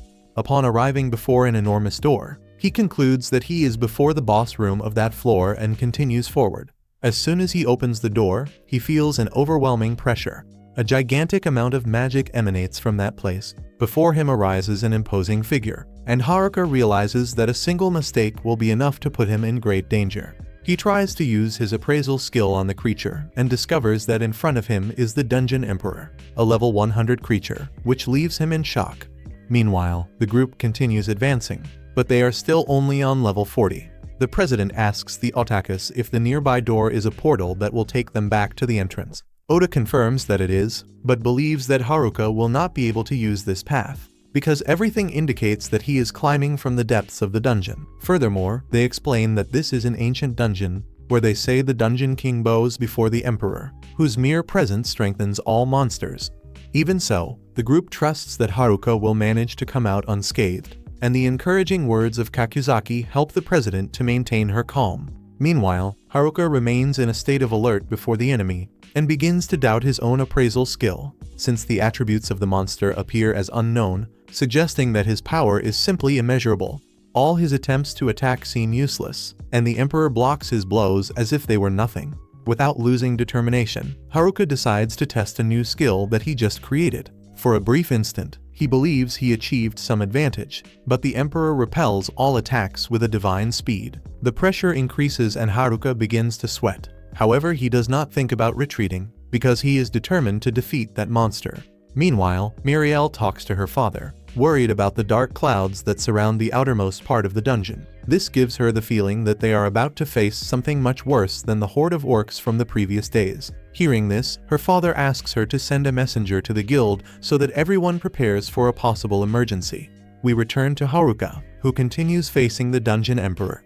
He realizes that if he truly wants to overcome that absurd speed, he will need to change all his skills to speed mode. After doing that, he runs with all his strength toward the Emperor. But his attack is blocked easily, making it clear that he is still not fast enough. Even so, Haruka does not give up and continues trying to increase his speed with each new attack. After a sequence of consecutive blows, the Emperor counterattacks. Haruka barely manages to dodge and only survives thanks to his foresight skill granted by the Eye of God in the face of a speed practically impossible to follow with human eyes. His contact lenses develop new skills, and now, even if for only a brief instant, he manages to see the future. But he knows that if he waits for even a second, his life will end in the blink of an eye. So he decides to continue fighting as if everything depended on it. Haruka keeps on fighting like never before, asking himself why he feels that way precisely during the most critical moments. Despite being on the brink of death, Haruka finds all of that incredibly fun. He no longer has any magic or stamina left, and he does not even know if he will manage to remain conscious for much longer. He knows that if his enemy attacks at that moment, his end will be inevitable. The Dungeon Emperor approaches slowly, but at that instant, Haruka notices that something is wrong and wonders why he has not attacked him yet.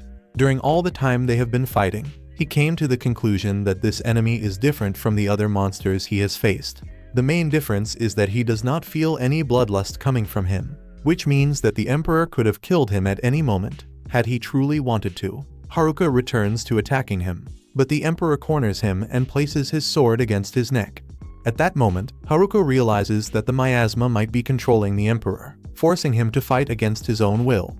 Upon confirming this hypothesis, his staff begins to glow and Haruka observes in astonishment that it was absorbing the miasma that surrounds the Emperor. By all indications, his staff has some holy skill or something similar, and at that moment, that is his best resource.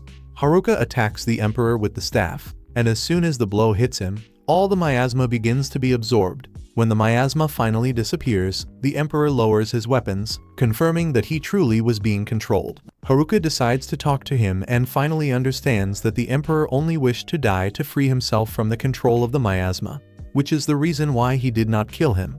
The Emperor lets his sword fall, but Haruka becomes worried upon seeing that the dark miasma that had been absorbed begins to come out again. He knows that if he does not finish off the Emperor at that exact instant, he will return to being consumed by the darkness. Therefore, he feels that the best option is to grant him what he desires and end his life. Haruka approaches to do this, but at the last instant, he lets his staff fall and hugs him instead of attacking him. Something inside him says that he should not continue relying on violence, because that Emperor is alone. Exactly at that moment, Haruka is surprised to see that his subjugation skill is activated. He tries to explain to the Emperor what just happened, clarifying that he does not know how this skill works nor how to deactivate it. At least it seems that he managed to free him from the darkness, and this calms the Emperor, who instead of being angry, accepts the extended hand of Haruka. From that moment on, the two decide to form a team. Haruka still does not understand what just happened, so he decides to use his appraisal skill to guarantee that nothing strange exists. By doing this, he discovers that the level of the Emperor has been reset, returning to level 1. Furthermore, he notices that now she possesses a name, something she did not have before, being called Angelica. Haruka becomes uncomfortable upon realizing that he ended up subjugating another girl, as he knows that the others are going to be furious with him. However, sometimes skeletons do not count, so Haruka decides to remain calm for now. After that, he concludes that the best thing is to leave that place, and thus the two proceed toward the last normal floor of the dungeon. Upon arriving, they find a staircase, but the moment Haruka begins to approach, the floor boss appears. It possesses a high level, which makes Haruka quite nervous, since he is not in a condition to face battles of such a high level. The Emperor girl did not want to kill him, but even so, she provided him with a difficult fight. Because of that, Haruka knows that this floor boss will also be a very formidable adversary. He prefers to avoid the combat and simply go up the stairs. At that instant, Haruka realizes that, in reality, he does not need to use the stairs to go up. So he utilizes his earth magic to break through the ceiling, opening a huge hole. Upon doing this, he discovers that there are 2 more monsters waiting for him above, both with levels close to the maximum. Haruka protects himself upon seeing them plummeting from the upper floor, but is surprised to notice that the height reduced almost all of their health. Without thinking too much, he decides to seize the opportunity to finish everyone off, gladly accepting the victory that his luck provided him. At that moment, Haruka notices that Angelica cannot stop staring at the armor the floor boss was wearing and asks if she would like to keep it. Angelica answers that she would and puts on the armor, which fits her female body perfectly. Haruka decides to use his appraisal skill to analyze the armor and discovers that it was heavily modified. This ends up irritating Angelica, who walks away to the other side.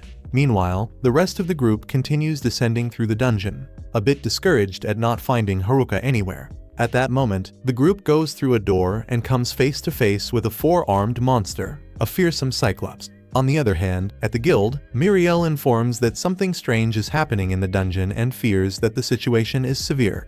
The guild master replies that he has not yet received any report from the guard, but Zofta reminds him that they cannot trust the person who is on guard duty. Hearing this, the master reconsiders the situation, realizing that perhaps they should have been more cautious, guarantees that he will arrange all preparations in case of any emergency, and suggests that the rest of the people also be warned. Back to Haruka, Angelica seems to be in a better mood after he hands her a storage cape that he possessed. Already on the higher floor, Haruka detects the presence of a monster and utilizes his appraisal skill to locate the floor boss. Upon analyzing it, he discovers that it is immune to physical attacks, and that only holy magic is capable of affecting it. Opening another hole in the ceiling is no longer an option, because he has no idea what kind of monster might be waiting on the upper floor.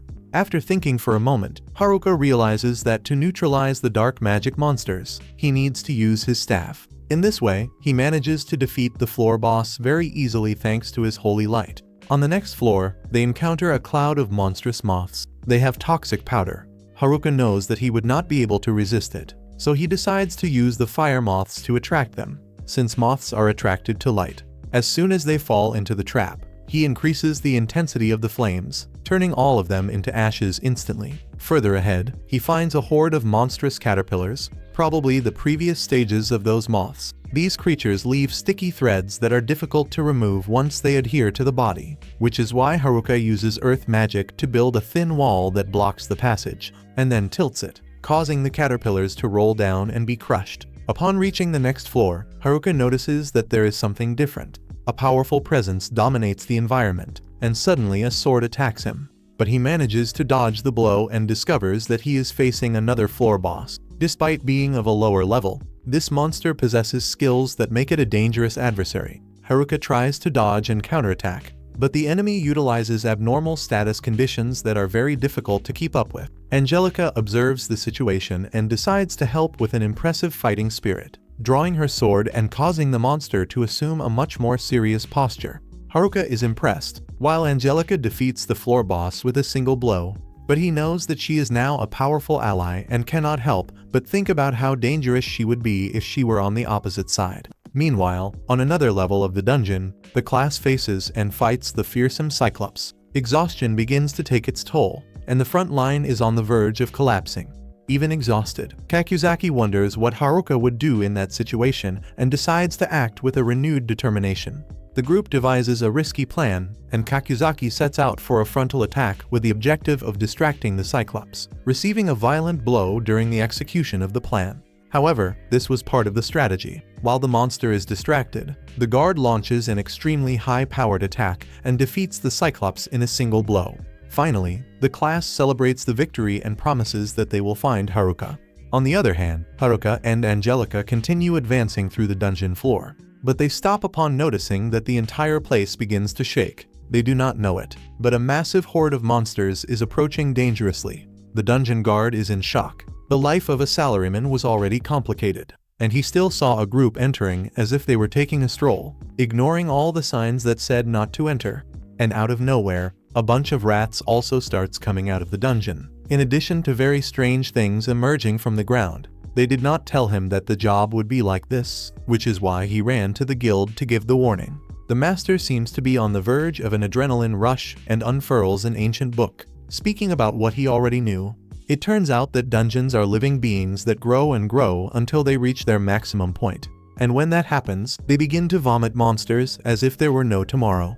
The solution is to defeat the final boss. In theory, the problem is finding someone crazy and skilled enough to do that. While the master organizes the resistance, we return to Haruka, who is on the 81st floor facing a difficult level. Everything is water, and the enemies are armed fish. But Haruka is not the type to give up and uses his brilliant mind, freezing the water and destroying fish by fish. Suddenly, the boss fish appears, a massive creature that sends him into the water with a single blow. Haruka pulls out a magical surfboard and rides the waves as if he were Gabriel Medina. After gaining height, he delivers a heavy blow to the head of the fish. The fish is knocked out, and Haruka leaves happily. Meanwhile, Angelica begins to regain her human form thanks to the gifts from Haruka, and the situation between the two is becoming quite warm. But Haruka is in his insatiable adventure way and continues exploring as if he had all the time in the world. Back in the city, Muriel and Oph are on the verge of a nervous breakdown, wanting to know what to do and how to find Haruka. The guild master thinks he is some kind of hero and decides to send Muriel with Oph to look for Haruka.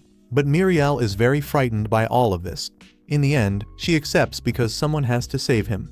Returning to the dungeon, Haruka is on a level full of traps and with an unbearable heat. At one point, he almost turns into barbecue, but Angelica saves him just in time. Then something unexpected happens, a cool breeze.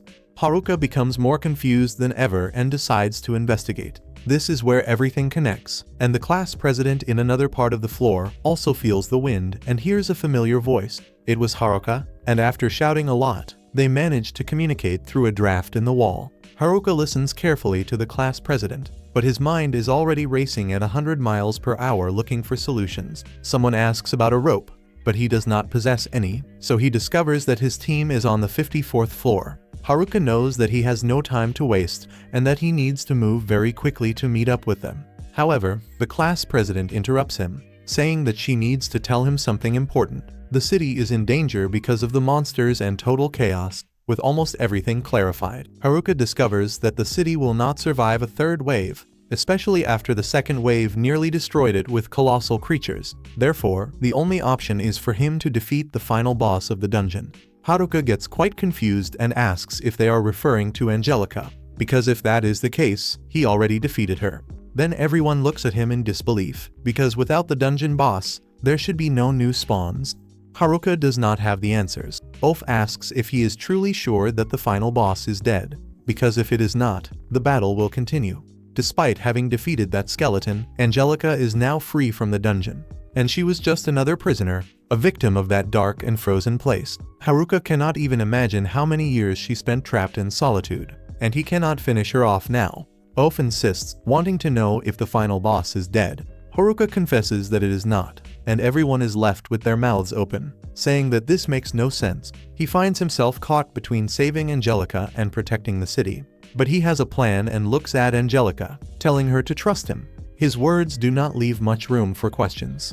Next, he shouts to the rest of the group, saying that he is going to end the waves. The class president does not know whether she should worry or trust, and asks if he really has any chance of achieving this. Haruka answers with confidence, but inside, he knows he is improvising. Muriel becomes emotional and tells the class president that she believes in him, since he always protected them, always saved them, and always came out victorious. Her faith is full of hope, but it carries an enormous weight, and Haruka is grateful for her trust, promising to give his all so that the city is saved and so that nobody, not even Angelica, remains trapped in that terrible place. Time is running out, and the city is in danger. Haruka is ready to give his all, while a large horde of monsters is heading to the village.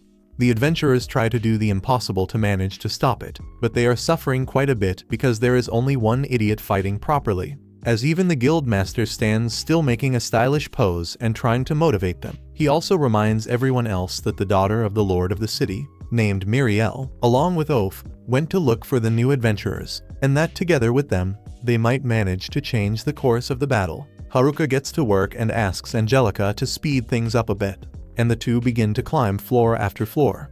On the 73rd floor, they finish off the reptilians using ice magic, and afterward, Angelica transforms them into little cubes. On the 72nd floor, they scare away the insects with smoke.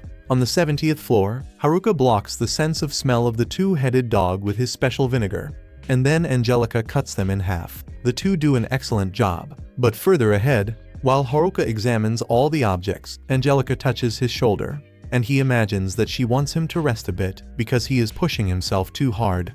He understands her point, but he has no time to stop now, and the two continue advancing until they reach the 69th floor, where they find a sleeping owl. Haruka feels very confident, thinking that his well-being skill will ensure that status effects do not affect him. However, it does affect him, and Haruka falls into a deep sleep because of the skill of the sleeping owl. Sometime later, upon waking up, he realizes that Angelica is carrying him on her back and apologizes for leaving everything to her.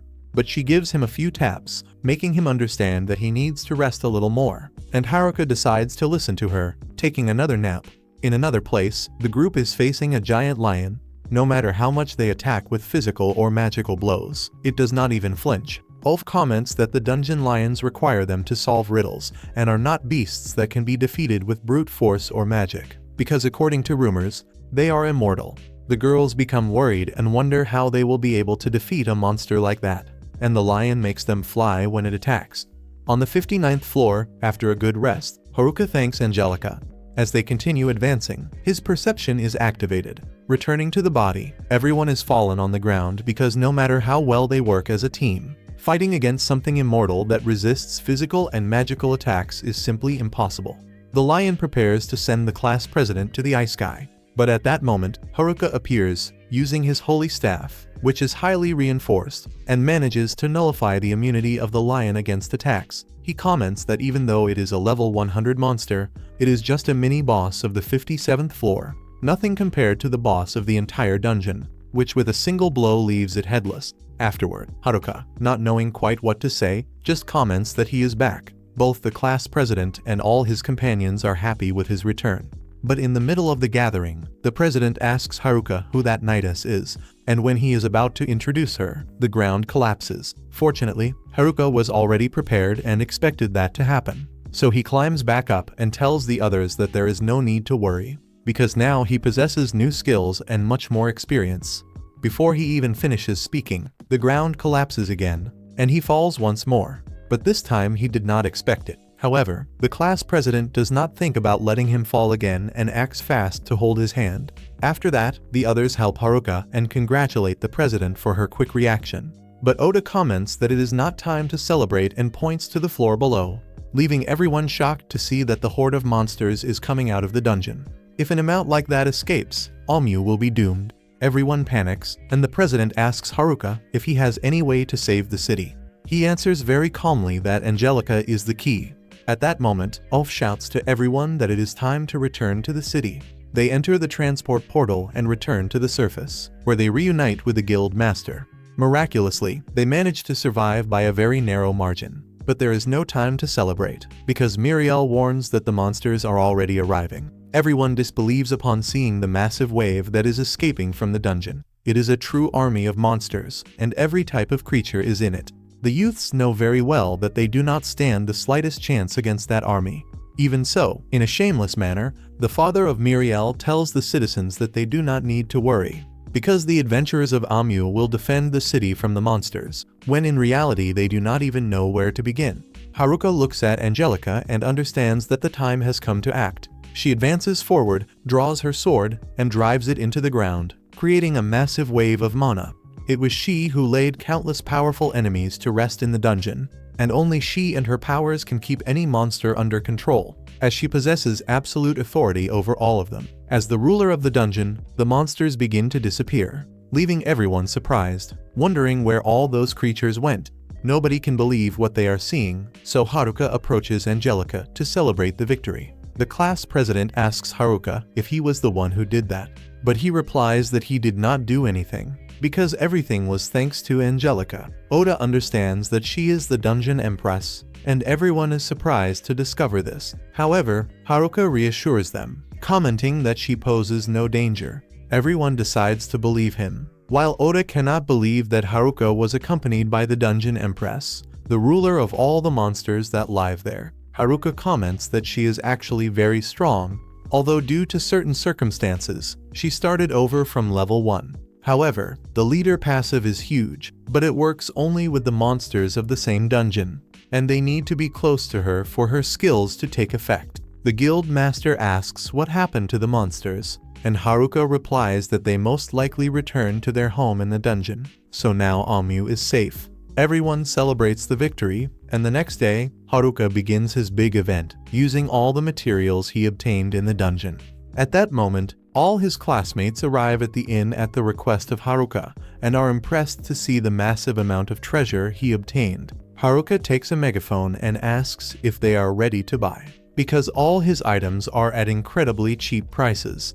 The boys and girls awaken their competitive spirit to see who can get the best treasures. However, it is the girls who enter the dispute with everything they have and beat up the boys to secure the equipment. Haruka feels sorry for them and decides to give them some of the remaining items. Sometime later, when everything is already calmer, Haruka looks at Angelica and becomes worried about her, because for now, she remained in the city with all of them, but she spent a long time alone in that dungeon. He himself is not the most sociable person in the world, but he highly doubts that she is the sociable type either, so he wonders if she will manage to get along with everyone there. Sometime later, everyone is very happy because of all the equipment they obtained thanks to Haruka.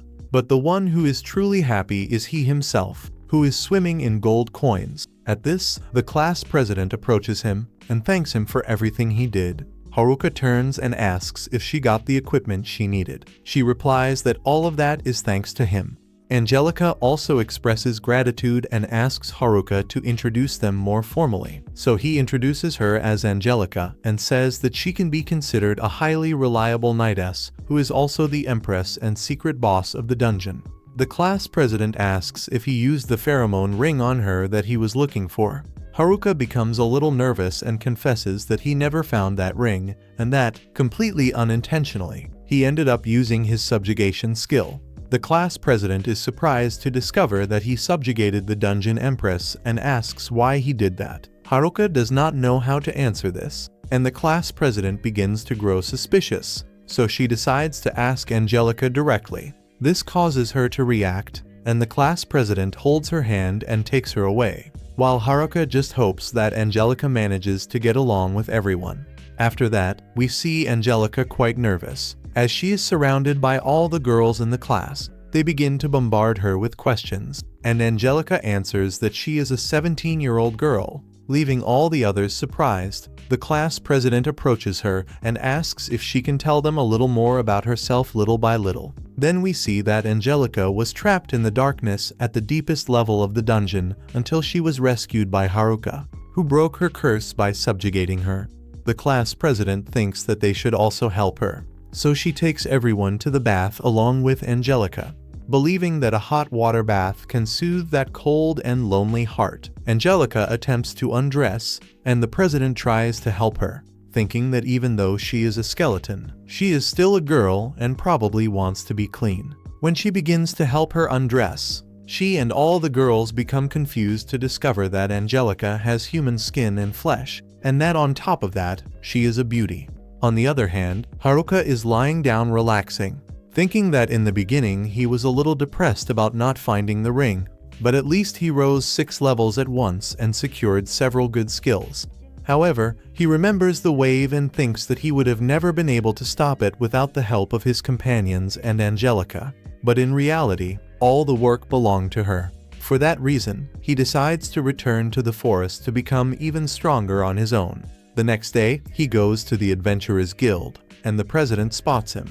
She thinks that perhaps Haruka still does not know the truth, that Angelica has flesh and is very much alive. But Haruka just asks if he can return to the forest, since he still has many things to do. She becomes a little nervous and replies that there is no problem, as long as he returns afterward. Haruka gets excited and asks Angelica if she wants to accompany him, which makes the president nervous, since if the two of them go to the forest alone, Haruka might discover the truth. When they were about to leave, she interrupts them, but soon thinks better of it and just asks him to take good care of Angelica. Haruka becomes confused, but replies that he will take care of her, and the two of them leave. The president stands there a bit mysterious and thoughtful.